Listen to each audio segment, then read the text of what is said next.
నమస్తే నేను Priya, welcome to my TV news. ముందుగా వార్తలోని ముఖ్యాంశాలు. గుజరాత్లోని గిర్ అడవుల్లో లయన్ సఫారీ చేసిన ప్రధాని, పలువురు మంత్రులు అధికారులతో కలిసి సఫారీ. ఆసియా సింహాలకు గిర్ నిలయమన్న నరేంద్ర మోదీ. పాఠశాలల్లో కనీస మౌలిక సదుపాయాలపై ప్రభుత్వం దృష్టి పెడుతుందన్న మంత్రి లోకేష్. గత ప్రభుత్వం జీవో 117తో నిరుపేద పిల్లలకు విద్యను దూరం చేసింది అని విమర్శ.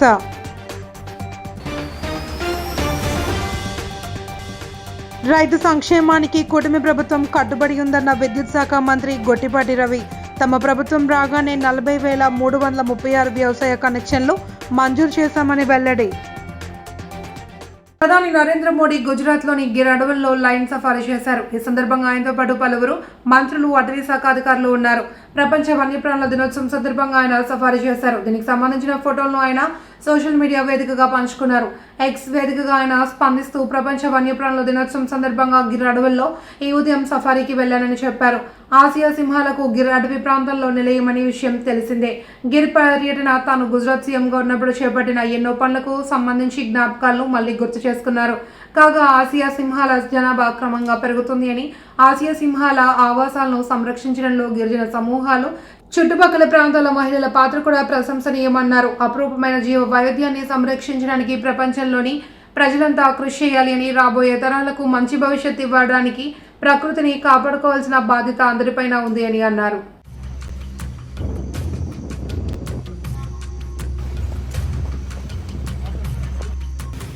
గత ప్రభుత్వం చేతకానితనం వల్ల ప్రభుత్వ పాఠశాలల్లో 12 లక్షల డ్రాప్ అవుట్స్ జరిగాయని మంత్రి నారా లోకేష్ అన్నారు. అసెంబ్లీలో ఆయన మాట్లాడుతూ గత ప్రభుత్వం జీవో నెంబర్ 117ను తీసుకొచ్చి పేద విద్యార్థులకు ప్రభుత్వ విద్యను దూరం చేశారన్నారు. 117 జీవోకు ప్రత్యామ్నాయం తీసుకొచ్చేందుకు చర్యలు జరుపుతున్నామన్నారు. టీచర్ల బదిలీలు, మౌలిక సదుపాయాల కల్పనపై దృష్టి పెట్టామన్నారు. అది నిరుపేద కుటుంబాలకి దూరం చేసిన విషయం మనందరికీ తెలిసిన విషయమే. గత ప్రభుత్వ చేతకానితనం వల్ల ప్రభుత్వ పాఠశాలలో దాదాపు 12 లక్షల మంది విద్యార్థులు తగ్గిపోయారు అధ్యక్ష. 12 లక్షల మంది విద్యార్థులు తగ్గిపోతాం జరిగింది అధ్యక్ష. అందుకే దానికి ఒక ఆల్టర్నేటివ్ ఏర్పాటు చేయాలని దానిపైన ప్రజాప్రతినిధులతో చర్చించి, అదేవిధంగా పక్కన సంఘాలతో కూడా ఒక రౌండ్ చర్చ జరిగింది అధ్యక్ష. ఆ ఆల్టర్నేటివ్ పైన కూడా మేము చర్చిస్తాం జరుగుతుంది.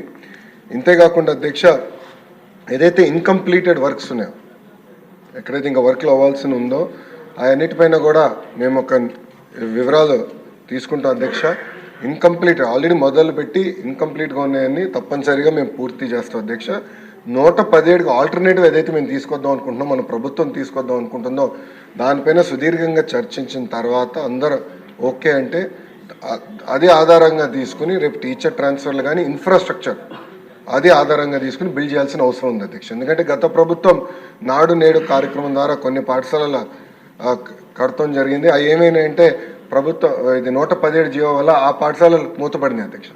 విద్యార్థులు లేకుండా మూతపడింది, అంటే డబ్బులు ఖర్చు పెట్టారు, పిల్లలు లేరు అక్కడ. అలాంటి పరిస్థితి రాకుండా చూసుకోవాల్సిన అవసరం ఉంది అధ్యక్ష.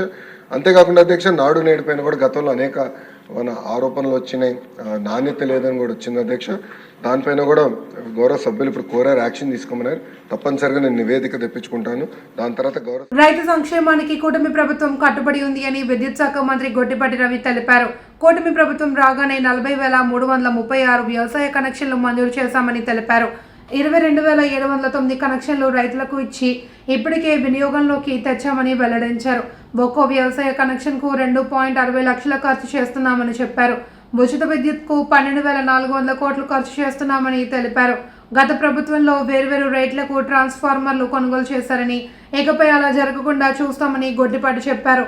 ట్రాన్స్ఫార్మర్ల దొంగతనాలు జరిగితే వెంటనే ఫిర్యాదు చేసి వివరాలు ఇస్తే కొత్త ట్రాన్స్ఫార్మర్లు ఇస్తామని తెలిపారు. చాలా మంది సభ్యులు అడిగింది ఏంటంటే పగటిపూట వ్యవసాయానికి విద్యుత్ ఇవ్వమని అడుగుతున్నారు సార్. గత ప్రభుత్వం నిర్లక్ష్యం వల్ల మనం పూర్తి స్థాయిలో 9 గంటలు కంటిన్యూస్ గా కరెంటు పగలపూట ఇవ్వలేకపోయాం సార్. ఎందుకంటే కేంద్ర ప్రభుత్వం ఇచ్చిన పిఎం కుసుమ్ అనే కార్యక్రమాన్ని గత ప్రభుత్వం నిర్లక్ష్యం చేసింది. మన ప్రభుత్వం అధికారంలోకి వచ్చిన వెంబటే ముఖ్యమంత్రి గారు ప్రధానమంత్రి గారికి లెటర్ రాసి ఈ పిఎం కుసుమ్ కార్యక్రమాన్ని ఈ రాష్ట్ర ప్రభుత్వం చేపడుతుందని చెప్పగానే మొత్తం 4.5 లక్షల వ్యవసాయ కనెక్షన్లు ఈ రాష్ట్రానికి అవసరం సార్. ఫస్ట్ విడతగా 1,00,000 కనెక్షన్లు శాంక్షన్ అయిపోయినాయి. మళ్ళీ 2 లక్షల కనెక్షన్స్ కి మళ్ళీ పిఎం కుసుమ్ ద్వారా మళ్ళీ ఇంకో 2 లక్షల కనెక్షన్స్ కూడా నిన్న మొన్నట్లో కూడా కేంద్ర ప్రభుత్వం మనల్ని టెండర్లు పిలుచుకోమని అవకాశం ఇచ్చింది సార్. ఈ వెనక తొందరలో కనుక టెండర్లు పిలిచి కనుక సోలార్ తీసుకొని వచ్చి పిఎం కుసుమ్ ద్వారా సోలార్ ప్లాంట్లు కనుక తీసుకొచ్చి ఇక్కడైతే 33/11 kV సబ్స్టేషన్స్ ఉన్నాయో అక్కడ కనుక తీసుకొచ్చి పెడితే కనుక రాబోయే రోజుల్లో ఈ ప్రభుత్వం వ్యవసాయ రైతులకి పూర్తిగా పగలపూట ఎక్కడ కూడా ఇబ్బంది లేకుండా 9 గంటలకు కరెంట్ ఇవ్వగలుగుతాం సార్. అదే విధంగా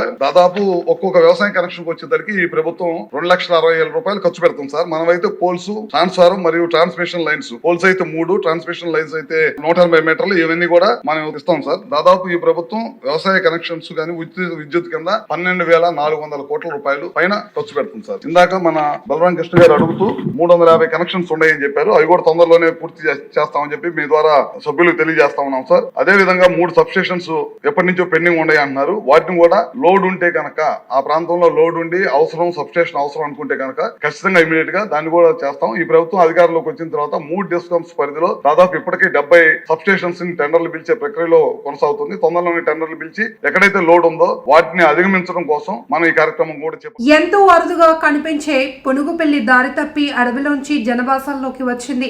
ఈ ఘటన కృష్ణా జిల్లా బాపులపాడు మండలం కోడూరుపాడులో జరిగింది. పునుగుపల్లి సంచారానికి చూసిన స్థానిక ప్రజలు అటవీ శాఖ అధికారులకు సమాచారం ఇచ్చారు. ఇదే విధంగా గుంటూరు జిల్లా తాడేపల్లి కొండల్లో నల్లగా ఒంటిపై మచ్చలతో కూడిన ఓ జంతువు ఒక్కసారిగా జనాల్లోకి రావడంతో వారంతా భయభ్రాంతులకు గురయ్యారు. ఆ తర్వాత ఫారెస్ట్ అధికారులకు సమాచారం ఇవ్వడంతో దాన్ని పట్టుకుని మంగళగిరి వెటర్నరీ దవాఖానాకు తరలించారు.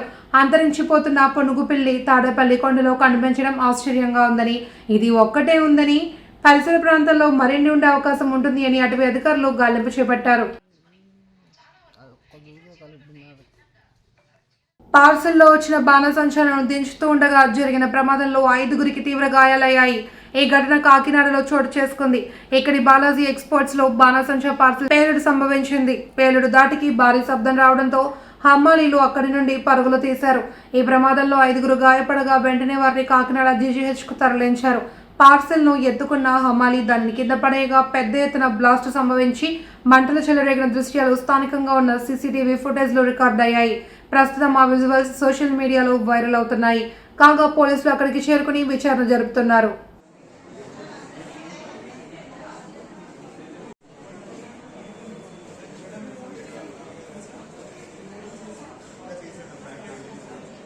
గత 5 ఏళ్ల వైసీపీ పాలనలో గుండ్లకమ్మ, పులిచింతల గేట్లు, అన్నమయ్య డ్యాం కొట్టుకుపోయిన నాటి ముఖ్యమంత్రి కన్నెత్తి చూడలేదని రాష్ట్ర జలవనరుల శాఖ మంత్రి నిమ్మల రామానాయుడు ఆరోపించారు. అసెంబ్లీలో ఆయన మాట్లాడుతూ వైసీపీ హయాంలో కాలువల్లోని గానీ, డ్రైన్స్ లో గానీ ఒక్క తట్టమట్టి కూడా తీయలేదని, రాష్ట్ర ఆర్థిక పరిస్థితి సహకరించకపోయినా సీఎం చంద్రబాబు అత్యవసర పనుల నిమిత్తం 380 కోట్ల నిధులు మరమ్మతుల నిమిత్తం ఇచ్చారని గుర్తు చేశారు. సరైన నిర్వహణ లేక గత 5 ఏళ్లు గోదావరి డెల్టా కాలువల నిర్వహణ విధ్వంసానికి గురైందని ఆరోపించారు. నిర్వహణ అనేది గాలి కుదిరేయడం వల్ల మరి యొక్క పరిపాలన అనేది విధ్వంసానికి గురవడం వల్ల వచ్చిన నష్టం ఏంటో ఇప్పుడే మీరు చెప్పారు. ఉదాహరణకి మీ నియోజకవర్గం ఏదైతే మనం అధికారంలోకి వచ్చిన తర్వాత చూస్తే మరి నీళ్ళు ఇచ్చినా కూడా ఆఖరి ఎకరానికి వెళ్ళేటువంటి పరిస్థితి లేనిటువంటి స్థితిలో మీరు కూడా మీ ఉండి నియోజకవర్గంలో మీరు కూడా దాతల సహకారంతో, రైతుల సహకారంతో ఆ రోడ్స్ ఏదైతే ఆ డ్రైన్స్, కాలువలు ఏవైతే ఉన్నాయో ఆ వీడ్ రిమూవల్ అన్నీ కూడా మరి మీ సొంత ఖర్చులతో చేసి నీరు ఆ రైతుల దగ్గరికి తీసుకెళ్లేటువంటి పరిస్థితి వచ్చింది అని అంటే గత 5 సంవత్సరాల్లో ఈ నిర్వహణ అనేది ఎంత విధ్వంసానికి గురైందో మీ నియోజకవర్గం కూడా ఒక ఉదాహరణ అధ్యక్ష. అంటే ఈ రకంగా అంటే ఏదైతే ఈ యొక్క మెయింటెనెన్స్కి సంబంధించి మనకు తెలుసు అధ్యక్ష, ఏదైతే ప్రవాహానికి అడ్డంగా ఉండేటువంటి ఈ వీడ్ ఏదైతే ఉందో దాన్ని రిమూవ్ చేయడం, అదేవిధంగా ఏదైతే పూడికి ఏదైతే మట్టి ఏదైతే ఉందో డీసిల్టింగ్ అది తీయడం, 3 ఏదైతే లాకులు, గేట్లు, రోప్స్ ఏవైతే ఉన్నాయో వీటిని మెయింటెనెన్స్, అదేవిధంగా రిపేర్స్. మరి ఏదైతే మనం ఇప్పుడే చెప్పాం లాస్ట్ 5 yearsలో ఎక్కడ కూడా ఒక డ్రైన్లో కానీ, ఒక కాలువలో కానీ, ఒక రిజర్వాయర్లో కానీ, ఒక చెరువులో కానీ ఒక తట్ట మట్టి కూడా ఎక్కడ తీనిటువంటి పరిస్థితి దుస్థితి అధ్యక్ష. అదేవిధంగా ఏదైతే ఇప్పుడు మనం చెప్పాంలో ఏదైతే లాక్స్ కానీ. డాక్టర్ బిఆర్ అంబేద్కర్ కోనసీమ జిల్లా కొత్తపేట నియోజకవర్గం రావులపాలెం సర్కిల్లోని కొత్తపేట, రావులపాలెం, ఆత్రేయపురం, ఆలమూరు పోలీస్ స్టేషన్ల పరిధిలో సీజ్ చేయబడిన 296 కేసుల నాన్ డ్యూటీ పెయిడ్ అక్రమ మద్యాన్ని ఎక్సైజ్ డిప్యూటీ కమిషనర్ ఆదేశాల మేరకు Amalapuram assistant excise superintendent Ravulapalem CI Vidyasagar ఆధ్వర్యంలో స్థానిక పోలీసు అధికారులు నిర్వీర్యం చేశారు.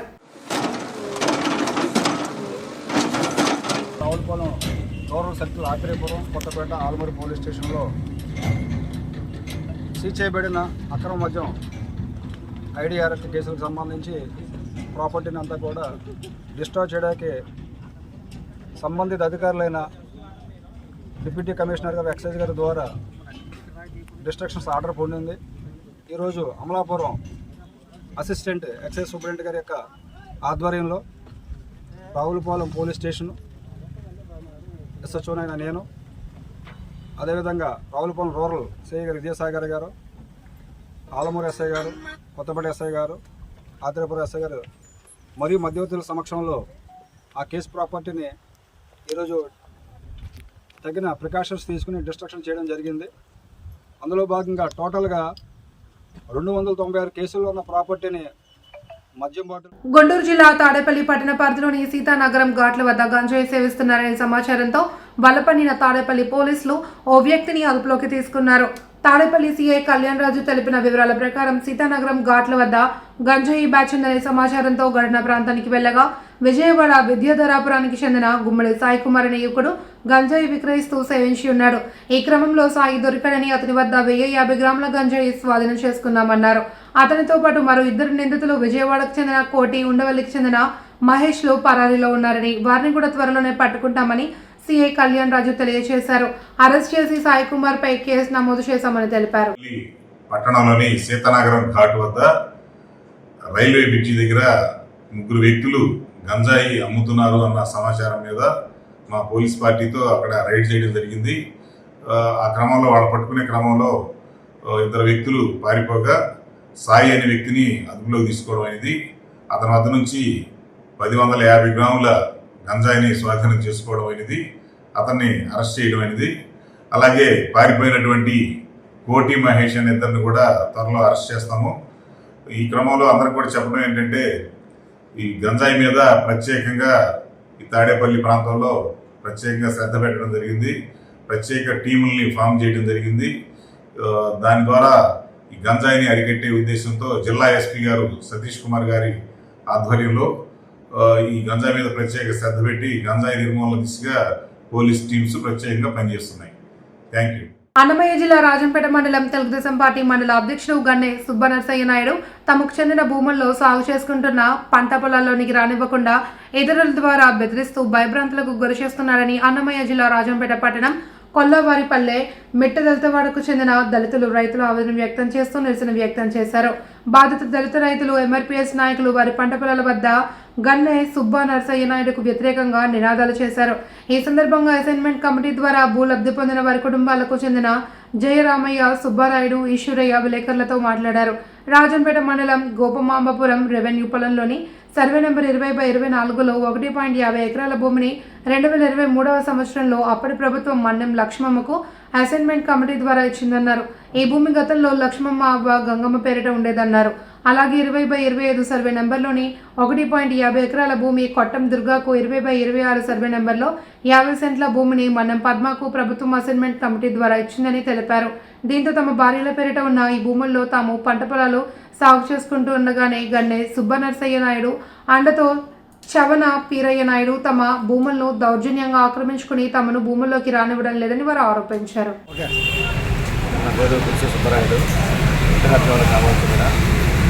దళిత వాళ్ళకి చెందిన వాళ్ళము. మాకు ప్రభుత్వంలో 1.5 ఎకరా అనేది మొత్తం దొరికిన మా వైఫ్ పేరుతో పట్టాలు వేయడం జరిగింది. ఇప్పుడు దాన్ని గన్నె సుబ్బనరసయ్య నాయుడు, పీరయ్య నాయుడు ఇద్దరు కలిసి దాన్ని కబ్జాలు చేయడానికి మా పన్నాంగం పెడుతున్నారు. ఎందుకంటే ప్రభుత్వం ఇప్పుడు మాది, మీరేం చేస్తారో, మీరు ఎక్కడికి వెళ్ళినా సరే న్యాయం జరగదు, మీరేం చేస్తారో అనే ఒక దురుద్దేశంతో మమ్మల్ని పొలం దగ్గరికి పోయినా సరే దౌర్జన్యం ఎందుకంటే తిరుగుబాటు చేయడం జరుగుతున్నది. కావున ప్రభుత్వం వారు ఎటువంటి పరిస్థితుల్లో కూడా మాకు న్యాయం చేయాలని కోరుతున్నాము. అంతేకాకుండా గతం ఎప్పుడు కూడా ఒక 10-15 ఏళ్ళ కిందట కూడా ఒక ఎస్సీల భూములు అనేవి సుబ్బనరసయ్య నాయుడు అనేది ఆక్యుపై చేసుకోవడం జరిగింది. ఇదే కాదు, రాజంపేట రెవెన్యూ రికార్డు ప్రకారం చూసినా కూడా ప్రభుత్వ భూములు అనేవి చాలా వరకు ఆక్యుపై చేసుకోవడం, అమ్మడం, చేయడం అనేది చాలా జరుగుతున్నది. మీడియా మిత్రులకు నమస్కారం. కొల్లవారిపల్లి పంచాయతీ మిఠాయినగర గ్రామం రాజంపేట మండలంలో గోపాంపురం పొలంలో 3 ఎకరాల 50 సెంట్లు వ్యవసాయ భూమికి సంబంధించి మన్యం లచ్చమ్మ, మన్యం ఈశ్వరయ్య, పట్టం వర్గ పేర్ల మీద ఒక కుటుంబానికి ఎకరా 50 సెంట్లు చొప్పున మాకు జగనన్న ప్రభుత్వంలో డీకేటీ పట్టాలు ఇవ్వడం జరిగింది. ఈ భూమి దగ్గరలో రైల్వే రోడ్డు కూడా ఉన్నందున దాన్ని ఉపయోగించుకునేదానికి గన్నె సుబ్బనరసింహ నాయుడు చూపు దాని మీద పడి దాన్ని ఆక్రమించుకునే ప్రయత్నంలో గన్నె సుబ్బనరసింహ నాయుడు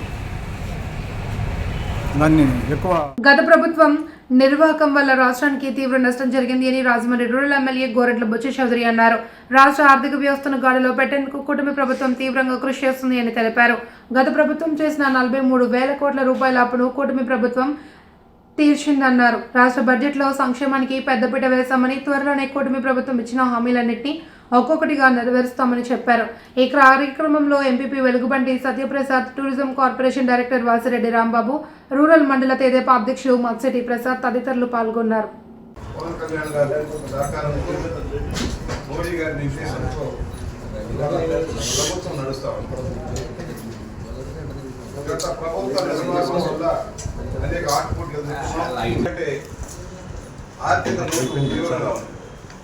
అంచనాలకు మించి అప్పులు చేశారు గత ప్రభుత్వం. అన్ని రంగాల్ని కుదురు పెట్టారు. భూములకు నప్పుడు పేరుతో భారీగా లక్షల కోట్లు చేశారు. ఒకటి విభజన వల్ల జరిగిన నష్టం ఒక వ్యక్తి అయితే, గత ప్రభుత్వ నిర్వహణ జరిగిన నష్టం తీవ్రమైంది. అందుకనే ఇవాళ బీజేపీ కేంద్రంలో అధికారంలో ఉంది. వారి సహకారంతో రాష్ట్రంలో జనసేన, తెలుగుదేశం, బీజేపీ కలిసి ప్రయాణం సాగిస్తారు. ఇవాళ ఊహించిన దానికంటే అప్పులు పెరిగిపోయాయి. ఆర్థిక లోటు ఉంది. ఏం చేయాలన్నా ముందు కదలేని దౌర్భాగ్య స్థితిలో ఉన్నాం. అయినా కూడా చంద్రబాబు గారి నాయకత్వంలో దూరదృష్టితో విజనరీగా ప్రభుత్వం ముందుకు సాగుతూ ఉంది. అందుకనే ఈ రోజున జనరంజక బడ్జెట్ని మనం ప్రవేశపెట్టాం. జనరంజక ఎందుకంటున్నానంటే అన్ని రంగాల అభివృద్ధి ధ్యేయంగా, ఒకవైపు సంక్షేమం, మరోవైపు అభివృద్ధి, ఆర్థిక వ్యవస్థను గాడిలో పెట్టడం, పాత అప్పులను తీర్చడం, రాష్ట్ర ప్రగతికి దోహదపడేలాగా కార్యక్రమాలు సాధించడం, ఉపాధి కల్పించే లక్ష్యంగా, పేదరిక నిర్మూలన లక్ష్యంగా ఈ ప్రభుత్వం పనిచేస్తాం. ఎక్కడికక్కడ రకరకాల పద్ధతి ఏమీ మాట్లాడలేక ఏదో గోబస్ ప్రచారం చేస్తున్నారు. ఇవాళ అధికారంలోకి వచ్చిన వెంటనే 45,000 కోట్లు పాత బాకీలు చెల్లించారు.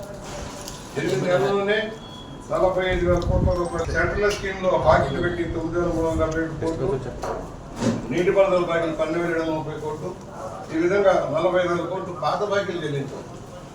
మళ్ళా విశాఖ జిల్లా గాజువాక జోన్ పరిధి 65వ వార్డు బానోజీ తోటలో 10 ఏళ్ల క్రితం నిర్మించిన టీడ్కో గృహాల్లో ఎలాంటి మౌలిక సదుపాయాలు కల్పించకపోవడంపై లబ్ధిదారులు ఆందోళనకు దిగారు.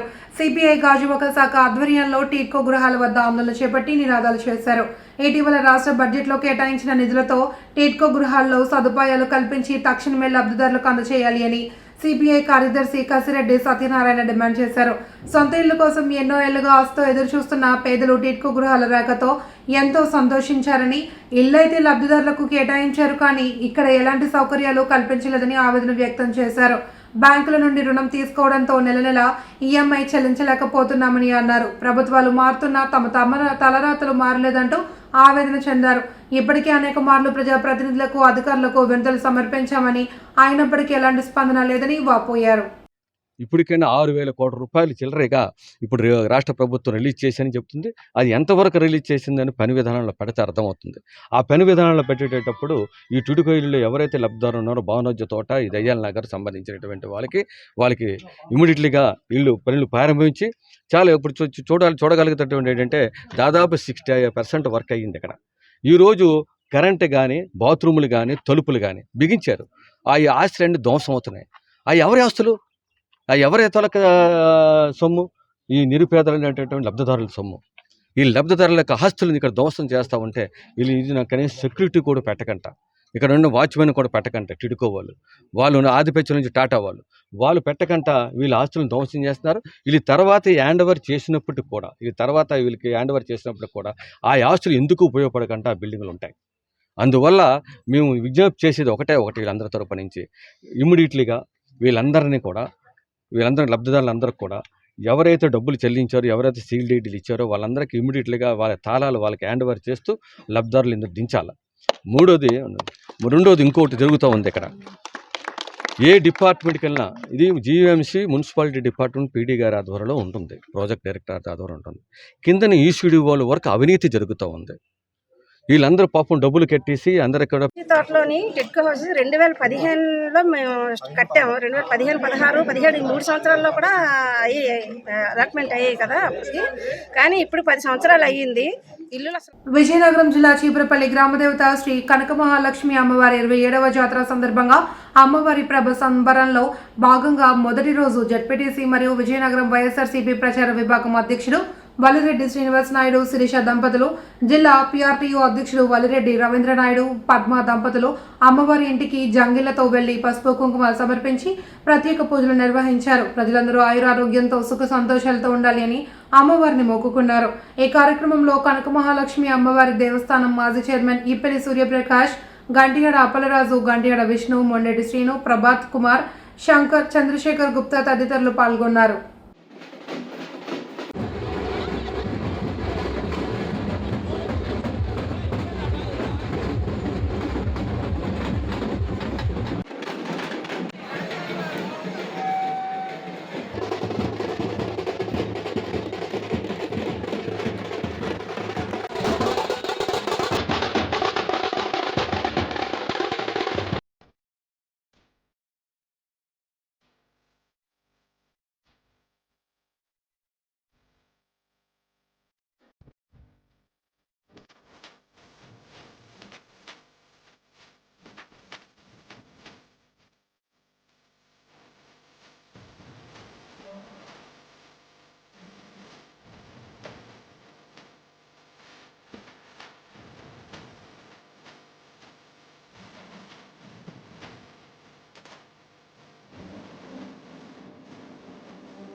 వార్తలోని ముఖ్యాంశాలు.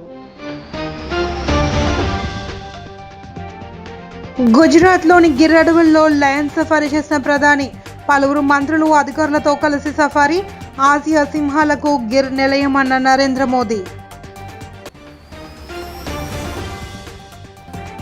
పాఠశాలల్లో కనీస మౌలిక సదుపాయాలపై ప్రభుత్వం దృష్టి పెడుతుందన్న మంత్రి లోకేష్. గత ప్రభుత్వం జీవో 117తో నిరుపేద పిల్లలకు విద్యను దూరం చేసింది అని విమర్శ.